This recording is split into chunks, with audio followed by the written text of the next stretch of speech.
I scorned you as a coward who ran away, abandoning his sister. I always thought you didn't have the right to call yourself her Nini. But now I didn't know what to think. Oyashiro-sama's curse in the 4th year, their aunt's death and Satoshi's disappearance, and now me trying to carry out Oyashiro-sama's curse on the 5th. Oddly enough, what I was going to do overlapped perfectly with Satoshi, the day before the curse. No, that wasn't all. If we start back from Satoko being abused, then I'd be overlapping with Satoshi for days already. When I talked to Mion before, she asked me if I was Satoshi. If that was the first impression a third party like Mion got, then it was probably true. Then as Satoshi had accomplished, I would succeed in the murder. But that was the extent to which we overlapped. I was far calmer than Satoshi, and more calculating. I could actually grow calmer the more enthusiastic I became. That's why I wouldn't follow in Satoshi's footsteps. I would snip him clearly out of the world and then get our peaceful life back. Maybe Satoshi has been with me ever since I chose to use Satoshi's bat as my weapon. No. Maybe even longer than that, when I decided I'd be her Nini. Maybe Satoshi had been residing within me then too. Satoshi, were you really a coward? Or are you a true Nini, even now, the kind worthy of Satoko's love? I'd never met him, never spoken to him, didn't even know his face, and yet I felt so connected to him. I'd never felt that way before.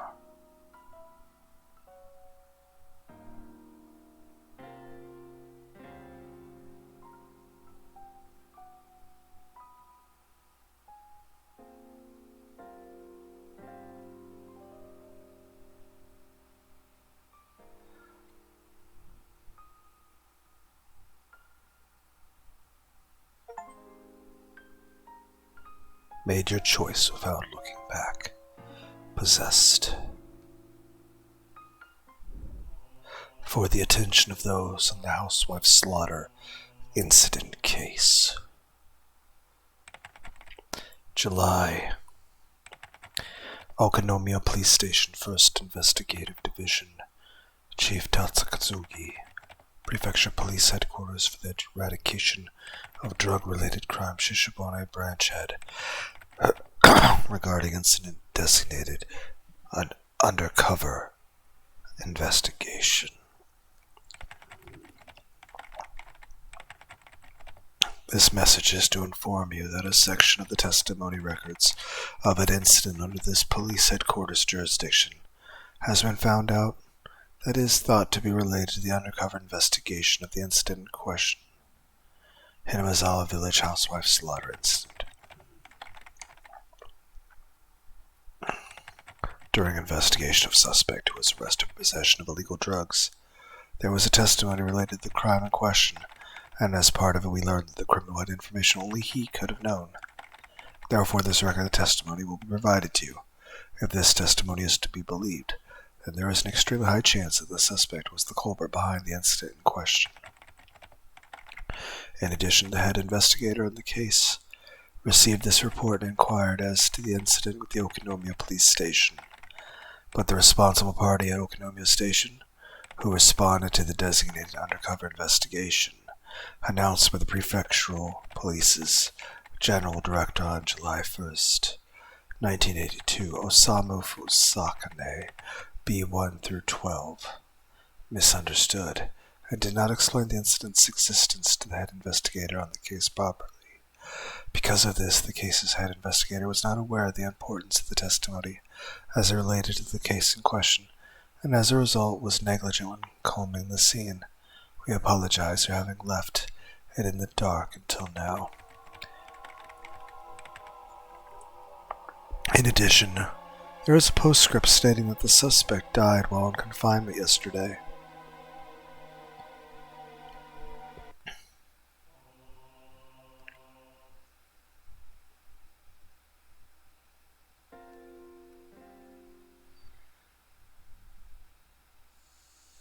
Sunday.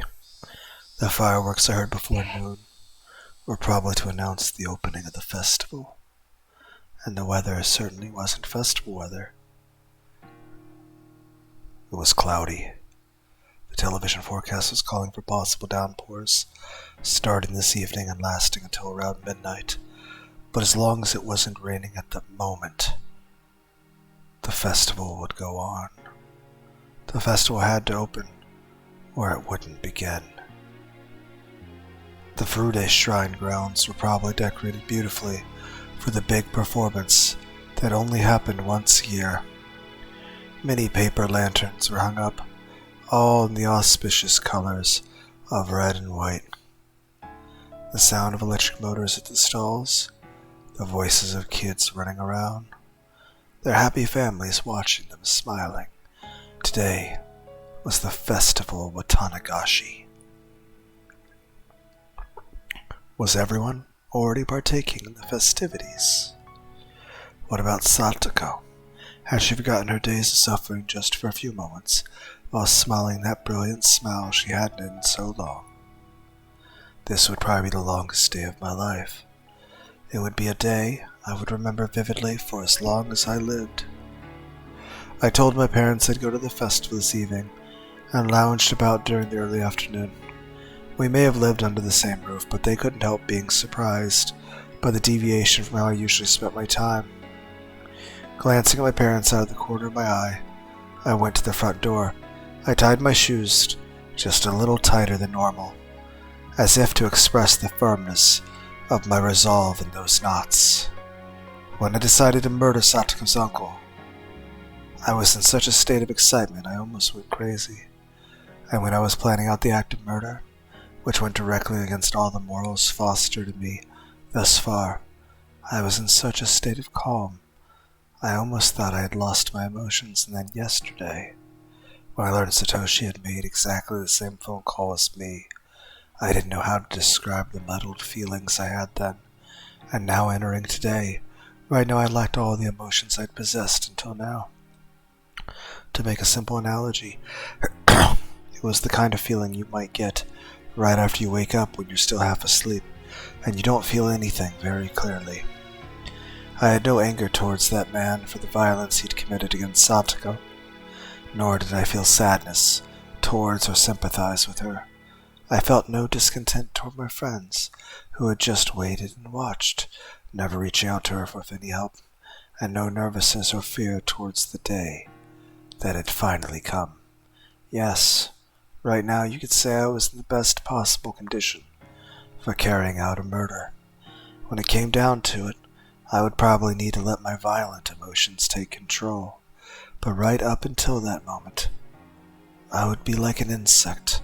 I would slowly, surely, and silently move towards my one objective, and then, when I had my prey, I'd attack like a bullet. There was no emotion in that, just the creeping mindset insects possessed. That sort of sneaking feeling was just the best. I would kill Satoko's uncle, like he was a worm. I had to laugh a little at thinking that way, thinking like an insect. Tug.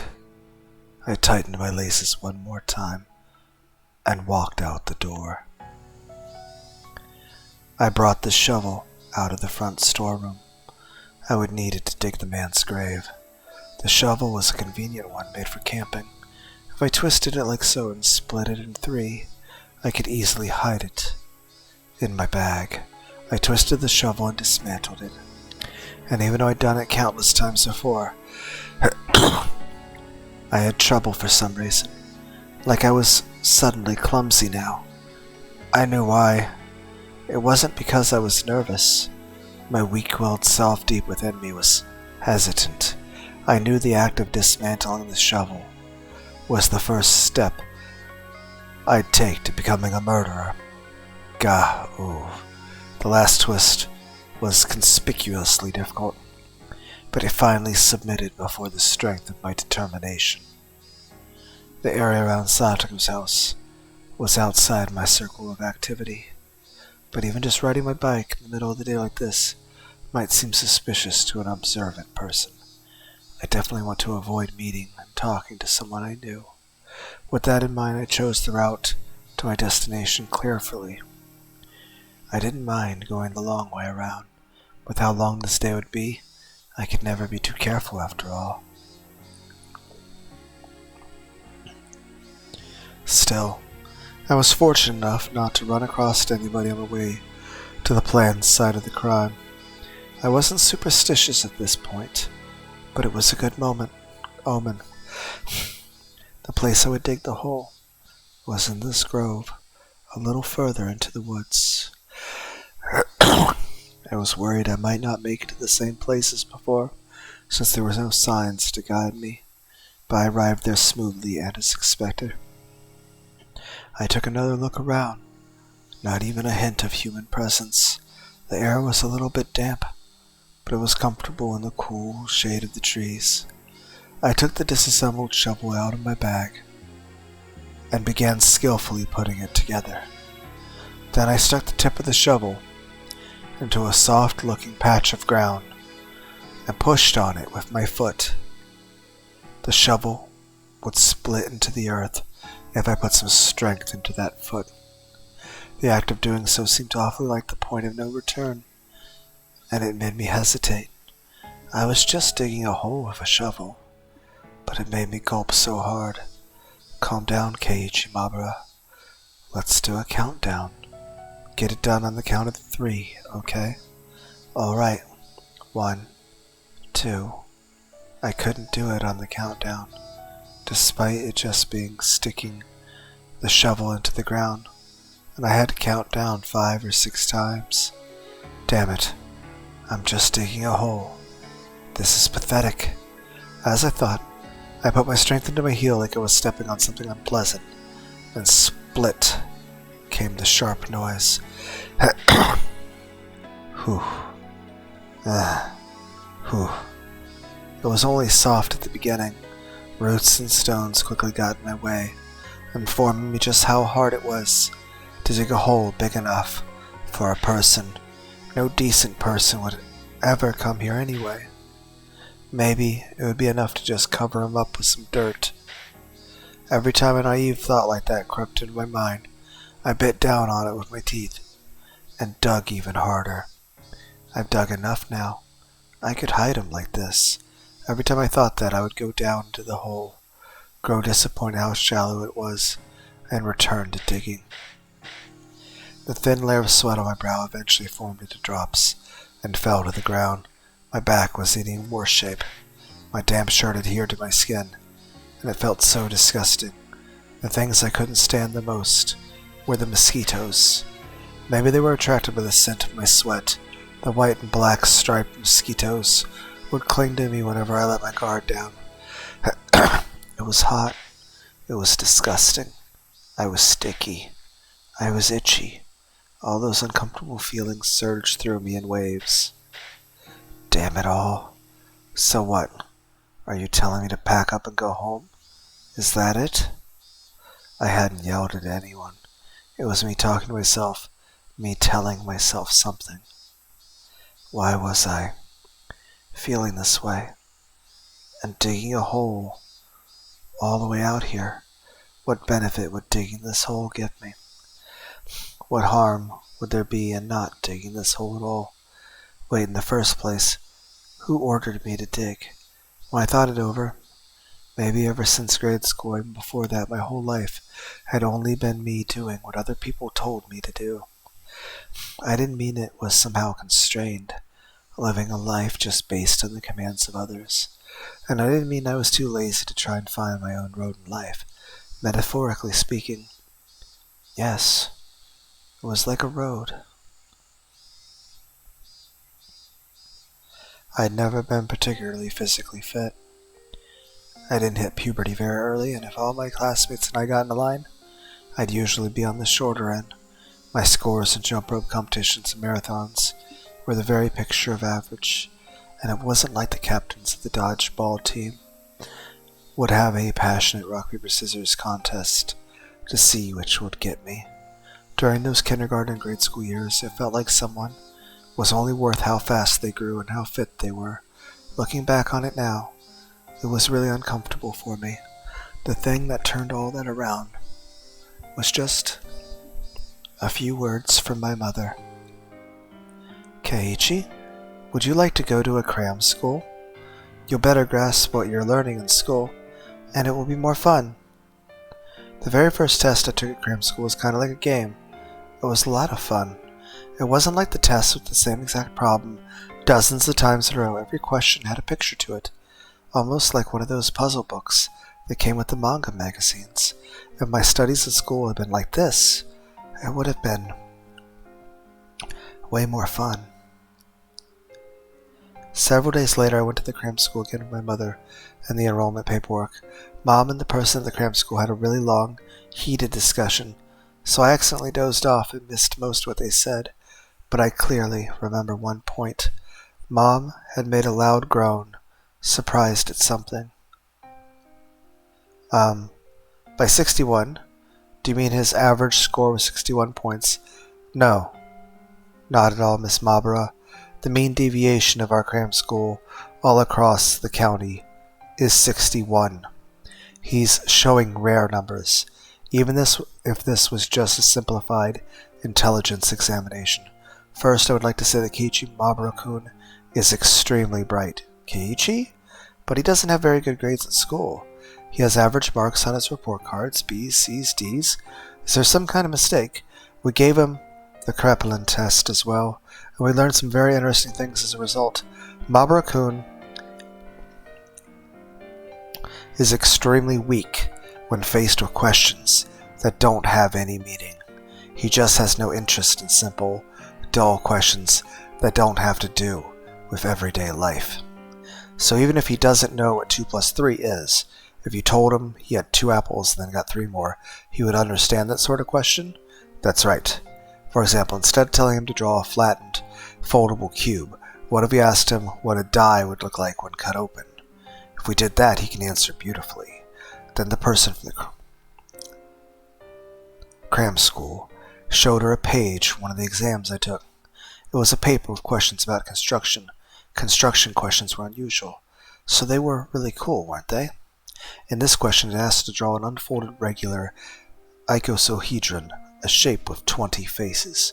When we rephrased it and asked him how he would cut out a piece of cardboard to create a 20-sided die, Keiichi-kun drew the answer as though it were easy. This is not something an average child can do. Keiichi, have you ever made a die with 20 sides from a magazine or extra or anything? Dice only went from 1 to 6. I'd never even considered before this test that there were dice with more than 6 sides. So it was fun to imagine what kind of shape a die that went up to 20 would have. If I had a die like that, I could win in dice games against anyone, so I immediately wanted to make it. Finally, I entered a cram school. There were only 4 students in the class they put me in, which was called Select. It was the highest class, and some of my classmates were in lower classes, and when I remembered how much better they had done at things like dodgeball and the 50-meter sprint, I felt happiness well up within me for the first time. Even if I wasn't as good as them physically, I triumphed over them in other ways. It was fun at first. The more I did, the more I was praised. My teachers at school suddenly started pampering me, and it felt good. My parents were satisfied too, and I enjoyed seeing them satisfied. The more I listened to my parents' commands, the more fun things got. Heh, that did happen, didn't it? I grinned, dryly in self-deprecation, because, well, my studious lifestyle didn't end up lasting very long. It was only at the beginning I enjoyed learning more and more. I gradually got along less with my friends. My classes were behind what I was learning in cram school, and I eventually stopped respecting the teachers, given that they could put me to sleep with their lectures. And well, I was a disagreeable sort who bragged a lot about how much I knew, and the ways of the world wouldn't let me remain in that state of ecstasy forever. I would do as I was told, and then I'd go above and beyond their expectations, and then they praised me. I was happy for that. And the cycle repeated itself, like the wheels on a bike. I thought moving forward like that was how life worked, like a bicycle. When I moved to Hinamizawa, I realized just how inadequate it was. Some things happened. We started saying how moving and getting a changed atmosphere would be nice. And then my father, he had a place that he liked, that he'd gone to a few times to draw the nature. He started saying that he wanted to bring his atelier there. With me in blank amazement, they decided to move to Hinamizawa, and after that, I met them, didn't I? The first day after transferring here.